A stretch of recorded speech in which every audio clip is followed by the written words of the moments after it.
जप होता यहाँ साधकों के मन से कलुष मिट जाते हैं। ચાલો ચાલો ચાલો પાવન જ્યોતિ કલશ યાત્રાના દર્શનાર્થે ગાયત્રી પરિવારના સંસ્થાપક પરમ પૂજ્ય ગુરુદેવ પંડિત શ્રીરામ શર્મા આચાર્યજીની પ્રચંડ ગાયત્રી તપસ્યાના પ્રારંભની શતાબ્દી, પૂજ્ય આચાર્યજીએ પ્રજ્વલિત કરેલી અખંડ દીપની શતાબ્દી તથા વંદનીય માતાજી ભગવતી દેવી શર્માજીની જન્મ શતાબ્દીના ઉપલક્ષ્યમાં નીકળેલી પાવન જ્યોતિ કલશ યાત્રા આપના ગામમાં આવી રહી છે। આ પાવન યાત્રા હિમાલયના ઋષિઓના તપ, પૂજ્ય ગુરુદેવના ગાયત્રી તપ, શાંતિ કુંભની ઉર્જામાં ભાગીરથી ગંગાજીના ગંગાજળથી અનુપ્રમાણિત છે।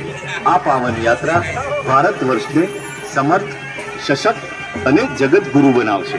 સમગ્ર દેશવાસીઓની સુખ, શાંતિ, સમૃદ્ધિ, પ્રગતિ અને દેશના વિકાસ માટે ગાયત્રી મહાવિદ્યા અને ગાયત્રી યજ્ઞ એટલે કે સદબુદ્ધિ, સદવિચાર અને સત્કર્મના તત્વજ્ઞાનને જન જન સુધી પહોંચાડવા માટે છે।